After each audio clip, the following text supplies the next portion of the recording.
नमस्कार दोस्तों, Gurukul competition classes में आपका स्वागत है। मैं नीरज प्रजापति आपका हार्दिक हार्दिक स्वागत करता हूं। चलिए तो आज हम फिर नए एक प्रश्न को लेकर के आपके सामने हाजिर हुए हैं। तो जान लेते हैं आज का प्रश्न क्या है। आज का प्रश्न है कि राष्ट्रपति पर महाभियोग की प्रक्रिया क्या है।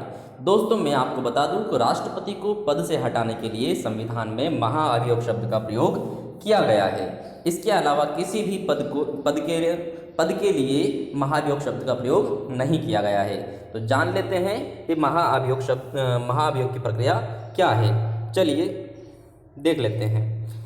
अनुच्छेद 61 में राष्ट्रपति पर महाभियोग की प्रक्रिया का उल्लेख किया गया है। राष्ट्रपति पर महाभियोग का कारण सिर्फ और सिर्फ यह हो सकता है कि राष्ट्रपति द्वारा संविधान का अतिक्रमण किया गया हो। तो देख लेते हैं, राष्ट्रपति द्वारा संविधान का अतिक्रमण करने पर ही संसद को यह शक्ति है कि वह महाअभियोग यानी इम्पीचमेंट की प्रक्रिया द्वारा राष्ट्रपति को हटा दे। तो आपको ये बात समझ में आ गई होगी कि राष्ट्रपति पर महाभियोग क्यों लगाया जाएगा। यदि वह अपने पद का गलत प्रयोग करता है तो संसद उसके खिलाफ महाभियोग की प्रक्रिया ला सकती है। महाभियोग की प्रक्रिया को हम कुछ चरणों में समझेंगे। तो जान लेते हैं पहला चरण क्या होगा। महाभियोग संबंधी आरोप संसद के किसी भी सदन में लगाया जा सकता है। संसद के किसी भी सदन का मीनिंग है लोकसभा या राज्यसभा, लेकिन शर्त इतनी ही होती है कि ऐसा करने के लिए 14 दिन पूर्व राष्ट्रपति को नोटिस देना होता है एवं यह नोटिस सदन की कुल संख्या का 1/4 सदस्यों द्वारा हस्ताक्षरित होना चाहिए। इसका मीनिंग होता है दोस्तों कि यदि लोकसभा में आप महाभियोग की प्रक्रिया लाना चाहते हैं तो उससे पहले लोकसभा द्वारा 1/4 सदस्यों के हस्ताक्षर, लोकसभा की कुल सदस्य संख्या के 1/4 सदस्यों के हस्ताक्षर कर हमें राष्ट्रपति को नोटिस देना होगा। उसके बाद की प्रक्रिया क्या है जान लेते हैं। नोटिस देने के बाद जब नोटिस दे दिया जाता है तो 14 दिन के बाद ऐसी स्थिति में जिस सदन में आरोप लगाया जाता है उसमें सदन की कुल संख्या यानी कि लोकसभा से यदि गया है तो उसी सदन में यानी कि वापस लोकसभा में कुल संख्या का 2/3 बहुमत से संकल्प पारित कर अगले सदन के लिए भेज दिया जाता है जिससे इन आरोपों की जांच हो सके। तो ये बात आपको समझ में आ गई होगी कि यदि लोकसभा से महाभियोग की प्रक्रिया प्रारंभ हो रही है तो लोकसभा द्वारा राष्ट्रपति को पहले नोटिस दिया जाएगा, फिर पुनः लोकसभा में उस संकल्प को 2/3 बहुमत से पारित किया जाएगा।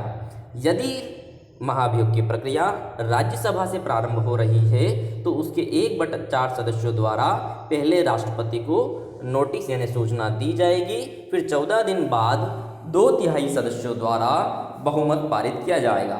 उसके बाद यह जो प्रक्रिया है अगले सदन को चली जाएगी। अगले सदन में यानी कि दूसरे सदन में राष्ट्रपति अपना पक्ष रख सकता है।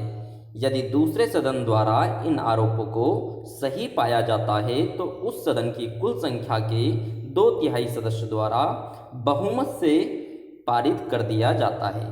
यानी कि दूसरा सदन भी पहले जांच कराएगा और यदि यह आरोप सही पाए जाते हैं तो उसे 2/3 सदस्य द्वारा बहुमत से प्रस्ताव को पारित कर दिया जाता है।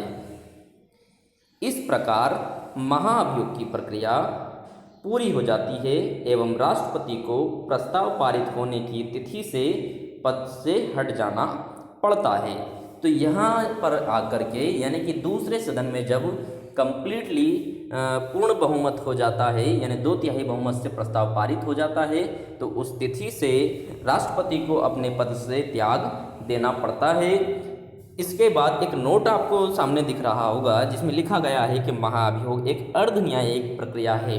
इसका मीनिंग यह है कि जांच हो रही है, न्याय हो रहा है, लेकिन इसमें न्यायालय की आवश्यकता नहीं हुई है, इसलिए यह अर्ध न्यायिक प्रक्रिया है। और आगे की कुछ जानकारियां आपसे जान लेते हैं। आप महाभियोग की प्रक्रिया में शामिल होने वाले सदस्य जान लेते हैं कि प्रथम सदन में यानी कि लोकसभा और राज्यसभा, प्रथम सदन द्वितीय सदन यानी कि दोनों सदनों में, लोकसभा और राज्यसभा में कौन कौन से सदस्य इसमें भाग लेंगे। तो संसद के दोनों सदन, राज्यसभा एवं लोकसभा, दोनों के सदस्य यानी कि निर्वाचित सदस्य भी और मनोनीत सदस्य भी इस प्रक्रिया में भाग लेते हैं। परंतु दोस्तों, किसी भी राज्य के विधानसभा सदस्य तथा दिल्ली, पौंडुचेरी तथा जम्मू कश्मीर जैसे विधानसभा वाले केंद्र शासित प्रदेश के विधानसभा सदस्य महाभियोग प्रक्रिया में भाग नहीं लेते हैं, चाहे वह राष्ट्रपति निर्वाचन में भाग लेते हों। आप जानते हैं कि जब राष्ट्रपति का चुनाव होता है तब दोनों सदनों के निर्वाचित सदस्य, दोनों सदनों के निर्वाचित सदस्य एवं विधानसभाओं के सदस्य, सभी राज्यों की विधानसभाओं के सदस्य तथा जिन केंद्र शासित प्रदेशों में विधानसभा है उनके सदस्य भी चुनाव में भाग लेते हैं। परंतु महाभियोग की प्रक्रिया में निर्वाचित सदस्य और मनोनीत सदस्य यानी दोनों सदनों के भाग लेते हैं और विधानसभा के सदस्य भाग नहीं लेते हैं। तो ये बात आपको समझ में आ गई होगी। तो आज का आपका प्रश्न कंप्लीट होता है। अगले किसी नए प्रश्न के साथ हम फिर मिलेंगे।